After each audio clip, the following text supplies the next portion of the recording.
Thank you for joining me today. This is a Private Investigator Experience podcast, and I'm Phil Little, your host. If this is your first time with me, I own West Coast Detectives International, a 102-year-old global security firm. I work my cases through the lens of my military, law enforcement, intelligence service, and global security background. Then I adjust a touch of my biblical worldview to develop solutions for our clients.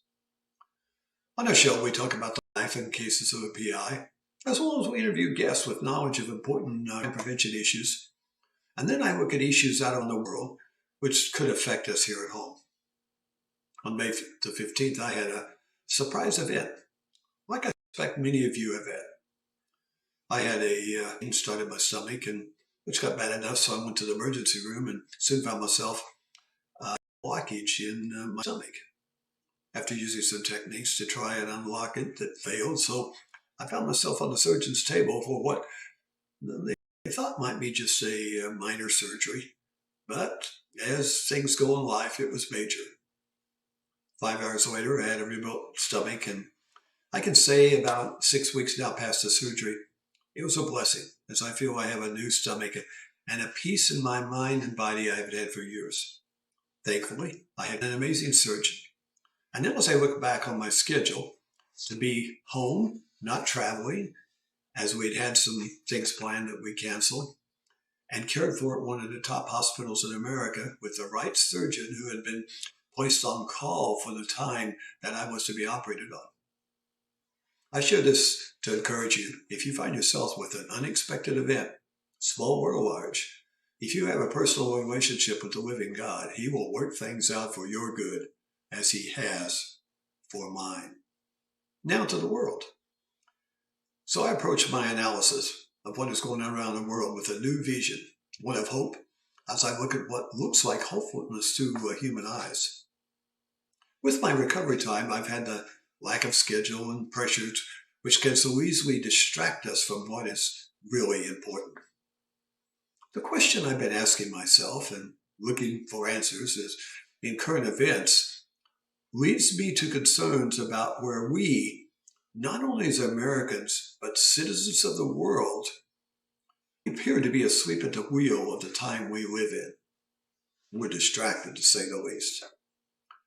This is our watch, folks, and only we will answer for how we deal with the attack on our way of life, trying to take away our freedom of speech and just the ability to be free and make our own decisions about life and worship God as we choose or not to worship. And we've gotten ourselves in this position by inattention.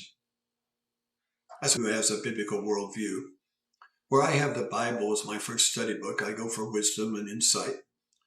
I found we have volumes of failures who have gone before us that we should learn from. Civilization after civilization leaves us a very clear report on what happens when we turn from God and set up our own idols. As Frank Sinatra said, I'll just do it my way. If you doubt my information, I suggest you check out the Old Testament in the Bible. Start around Isaiah and go through the minor prophets, and you'll find history of those who decided that their way was better than with God's. They didn't work out too well. I've been asked a lot about the events going on in the Middle East with the barbaric war that Hamas started with Israel back in October 7th of 2023. The question is this part of the war that's prophesied in Ezekiel 38 that will come? And this is a war when countries will align against Israel and the world will stay on the sidelines, including the United States, and not help Israel. So Israel alone will be fighting countries led by Russia, who will be aligned with Turkey and Iran and some other smaller countries. And if we look at what's happened and go back to October 7th, 2023, we can see through our investigative lens events that give us a glimpse of the preparation for this Ezekiel war to come. One, Russia has made a pact with Turkey and Iran. Both Russia and Turkey have turned against Israel and aligned themselves with Iran. And they're supporting all the evil that Iran is doing in the Middle East and the world. Also, many of the countries of the world have begun to back away from the initial support they had for Israel after October the 7th. Recently, in the last few days, the comments by the American chairman of the Joint Chiefs saying that the U.S. will not help Israel with a war against Hezbollah, which will come from the north out of southern Lebanon, which is backed and supported by Iran. After that comment and so much uproar that came from that, the White House has tried to temper that, but we know that what they speak many times are just hollow words for the public consumption. I have mentioned before the parallels of the time that Germany was faced with in the 1930s. Germany, like America, had a history of being free and working with their own government. The Church of Germany had a lot of power, and the power for good. So when Hitler was rising to power, they were naive. Living in the past, yeah, they were a little arrogant. They could handle Hitler. We know what the result of that indifference and being asleep and living in the past was for Germany. Millions upon millions died. And those non-Jewish Germans who thought they were going to be beyond Hitler's sights found he came for them. What will it take to wake up America so we see what reality really is and about the time we live in? Many say all that we can do is pray. And prayer, yes, is needed, and it's powerful. But God also requires us to step out of the crowd and lift up our voices in response to evil. All parts of our society are under attack. Our young people, as small as kindergarten age, being prime targets. Most of us stay in the crowd and are silent with our heads down, hoping someone else will just handle the problem. Remember, not to speak is to speak.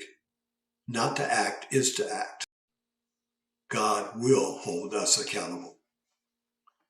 I pray that many of you will decide to investigate the facts and get involved, starting in your local community.